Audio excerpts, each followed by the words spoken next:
Welcome to Mr. Horror. Today, we have 4 spine-chilling true stories about creepy neighbors that will leave you feeling uneasy. So, grab a blanket, turn off the lights, and prepare to be scared. Don't forget to like and subscribe for more terrifying tales in the future, and don't forget to turn on your notifications to be the first to see our new videos. Let's get started.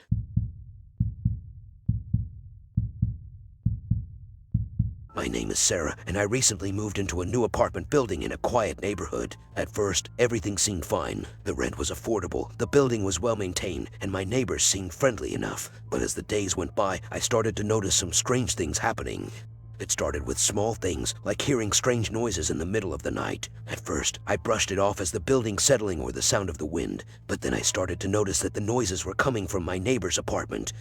I tried to ignore it, but it was hard when the noises continued every night. I could hear footsteps, shuffling, and even the sound of someone whispering. It was creepy, but I didn't want to make a big deal out of it. But then things got even weirder. I started to notice that my neighbors would stare at me whenever I walked by their apartment. They would stand in their doorway, just watching me with blank expressions on their faces. It was unsettling, to say the least. One day, I tried to introduce myself to them, but they didn't say much in return. They just stared at me with those blank expressions, and I couldn't help but feel like they were hiding something. As the days went by, I became more and more uneasy. I started to avoid leaving my apartment as much as possible, just to avoid encountering my creepy neighbors. But no matter what I did, I couldn't shake the feeling that something was very wrong in that building. The days turned into weeks, and Sarah's unease only grew. Her neighbor's behavior had become increasingly strange, and she couldn't shake the feeling that something was terribly wrong.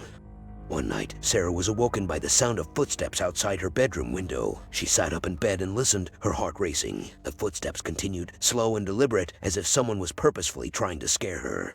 Sarah mustered up the courage to look out the window, but she saw nothing. She tried to calm herself down, telling herself that it was just her imagination, but the feeling of dread wouldn't go away. The next day, Sarah noticed that her neighbors had put up a new fence around their property. It was tall and imposing, and it completely blocked her view of their yard. She couldn't help but wonder what they were trying to hide. That same day, Sarah received a strange package in the mail. It was a small, wooden box wrapped in black paper. There was no return address and no note inside. Sarah couldn't shake the feeling that it was from her neighbors, but she didn't know what to make of it. As the weeks went by, Sarah began to feel like she was being watched. She would catch glimpses of her neighbors through their windows, always staring back at her with blank expressions. It was as if they were waiting for something. One evening, Sarah was sitting in her living room, reading a book, when she heard a knock at her door. She hesitated for a moment, but then got up to answer it. Standing on her porch was a man she had never seen before. He was tall and thin, with dark, greasy hair and a wide smile that made Sarah's skin crawl. "Hello, Sarah," he said, his voice cold and calculated. "I'm your new neighbor." Sarah's heart sank as she looked at the man standing on her porch. She knew that he wasn't her new neighbor, but she didn't know what to do. The man's smile widened, revealing yellowed teeth. "May I come in?" he asked. Sarah shook her head, her voice barely above a whisper. "No, I don't think that's a good idea." The man's expression darkened, and he took a step closer to Sarah. "I insist," he said, his voice becoming more aggressive. Sarah stepped back, trying to put some distance between them, but the man was too fast. He pushed his way into her house, knocking Sarah to the ground. Sarah scrambled to her feet and ran towards the front door, but the man was too quick. He grabbed her by the arm, his grip tight and unyielding. Sarah fought back with all her might, but the man was too strong. He dragged her back into the living room, throwing her onto the couch. "You shouldn't have gotten involved," he spat, his eyes burning with fury. "You should have stayed out of our business." Sarah knew that she was in grave danger. She looked around the room, searching for anything she could use as a weapon. But before she could act, there was a loud pounding at the door. "Police, open up," a voice shouted. The man's grip loosened, and Sarah took the opportunity to run towards the door. She flung it open, revealing a group of police officers, their guns drawn. The man was arrested, and Sarah never saw him or her neighbors again. But the experience left a lasting impression on her. She never forgot the feeling of being watched, and she never trusted her neighbors again. Maggie had just moved into her new apartment, excited to start her new life in a new city. Her neighbors seemed friendly enough, offering to help her with her boxes and introducing themselves with warm smiles. But as time went on, Maggie began to realize that there was something off about her new neighbors. It started with the strange smells coming from the apartment next door. They were pungent and sickly sweet, and they lingered in the hallway long after her neighbors had gone inside. Maggie tried to ignore it, telling herself that they must be cooking something unusual, but the smell only grew stronger. One night, Maggie was awoken by the sound of someone whispering outside her bedroom window. She sat up in bed, heart pounding, and listened carefully. The whispers continued, low and guttural, and Maggie could hear the sound of scraping against the glass. She tried to tell herself that it was just the wind, but the feeling of unease wouldn't go away. The next morning, Maggie noticed that her neighbors had covered their windows with heavy curtains. She couldn't help but wonder what they were trying to hide. As the days went on, Maggie began to notice other strange things happening. She would hear the sound of footsteps in the hallway late at night, even when her neighbors should have been asleep. And when she would leave her apartment in the morning, she would often find strange markings etched into her door. Maggie started to feel like she was living in a horror movie, and she couldn't shake the feeling that her neighbors were watching her every move. She began to feel like she was losing her mind, and she didn't know who to turn to for help. One day, Maggie decided to confront her neighbors about the strange happenings. She knocked on their door, but no one answered. She tried again the next day, but still no one came to the door. Maggie's unease turned into fear when she heard loud banging coming from her neighbor's apartment. It sounded like someone was trying to break down the door. She called the police, but when they arrived, her neighbors denied that anything was wrong and insisted that they were just having a loud argument. After that incident, Maggie felt like she was living in a constant state of terror. She installed locks on her windows and doors and stayed up late at night, watching for any signs of her neighbor's strange behavior. One night, Maggie woke up to the sound of someone pounding on her door. She cautiously opened it, and to her horror, she found her neighbors standing on the other side. Their eyes were wild and unfocused, and they were covered in blood. Maggie screamed and slammed the door shut, locking it as quickly as she could. She could hear her neighbors pounding on the door, trying to break it down. She called the police again, but when they arrived, her neighbors were gone. From that day on, Maggie never felt safe in her own home. She eventually moved out, unable to shake the feeling that her neighbors were still watching her, even from a distance. The experience left Maggie with deep emotional scars and a lingering fear of strangers. She tried to move on with her life, but the memory of her creepy neighbors haunted her. Maggie couldn't help but wonder what might have happened if she hadn't been able to lock the door in time. Years later, Maggie read a news article about a couple who had been arrested for a string of brutal murders. The couple lived in an apartment complex just a few blocks away from where Maggie used to live. When she saw their photos, Maggie felt a chill run down her spine. They were her old neighbors. The revelation sent Maggie spiraling into a deep depression. She realized that her fears had been justified all along and that she had been living next door to dangerous criminals. It was a harsh lesson, but it taught her to trust her instincts and always be cautious of those around her. Emily had always heard stories about creepy neighbors, but she never thought she would end up living next to one. She had just moved into a new apartment, excited to start a new chapter in her life. Her neighbors seemed normal enough at first, but things quickly took a turn for the worse. It started with the strange noises coming from the apartment next door. Emily would hear banging, crashing, and even muffled screams coming from the other side of the wall. She tried to ignore it, but the noises only grew louder and more frequent.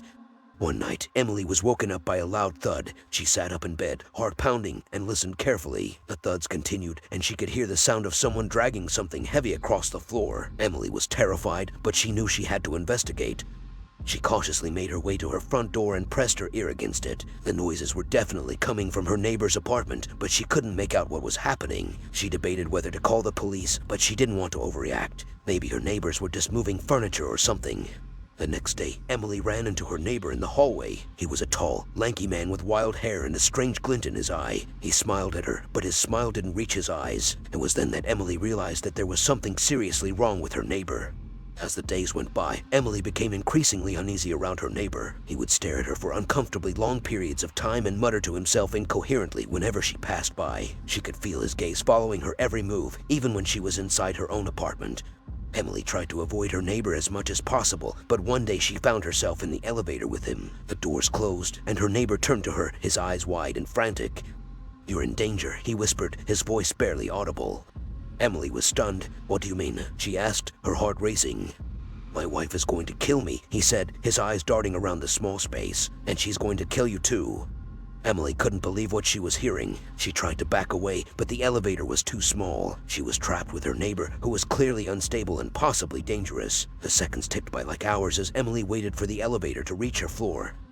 When the doors finally opened, Emily practically ran out of the elevator and into her apartment. She called the police immediately, and when they arrived, they found her neighbor barricaded inside his apartment, muttering to himself and clutching a kitchen knife. Emily was relieved that she had trusted her instincts and reached out for help, but she knew that she would never feel truly safe in her apartment again. Emily moved out of the apartment complex soon after the incident. She couldn't bear the thought of living next to someone as dangerous and unpredictable as her former neighbor. She also didn't want to take any chances with her safety. The incident had left her traumatized, and she had trouble sleeping at night. Even though Emily had left the complex, she still couldn't shake the feeling that she was being watched. She would look over her shoulder frequently, and every sound made her jump. It took her a while to regain her sense of security, but eventually she did. Emily learned a valuable lesson from her experience. She realized that she should trust her instincts and never ignore her gut feelings. She also learned that she couldn't let fear control her life. Although she would never forget what happened, she refused to let it define her future. Emily moved on, stronger and wiser from the experience.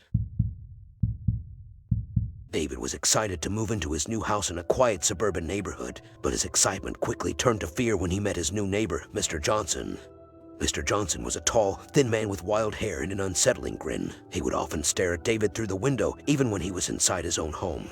David tried to be friendly to Mr. Johnson, but he always seemed distant and uninterested in conversation. David started to notice strange things happening around his house, like his lawn ornaments being moved around or his mail disappearing. He had a feeling that Mr. Johnson was behind it, but he couldn't prove anything. One day, David was out in his yard when he heard a loud crash from next door. He peeked over the fence and saw Mr. Johnson smashing his own car with a baseball bat. David was shocked and scared, and he didn't know what to do. He knew he had to be careful around his unpredictable neighbor. As the weeks went by, David became more and more paranoid about Mr. Johnson. He would see him lurking around outside at odd hours of the night, and he could hear him muttering to himself through the thin walls of their houses. David tried to stay out of Mr. Johnson's way as much as possible, but he couldn't shake the feeling that his neighbor was up to something.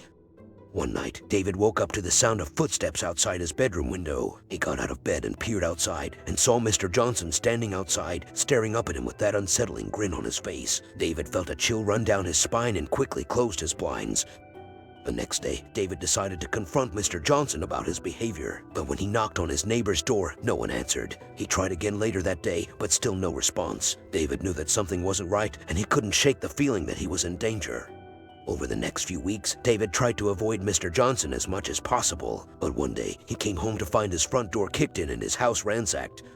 He knew it was Mr. Johnson. The police were called and Mr. Johnson was arrested, but David never felt completely safe in his own home again.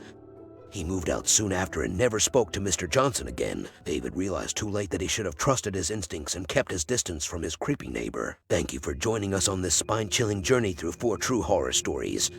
From haunted apartments to creepy neighbors, we hope these tales have sent shivers down your spine. If you enjoyed these stories, be sure to give us a thumbs up and hit that subscribe button. By doing so, you'll be the first to know when we release new videos. And don't forget to turn on notifications so you never miss out on any of our terrifying content. Once again, thank you for watching, and we look forward to sharing more hair-raising tales with you in the future.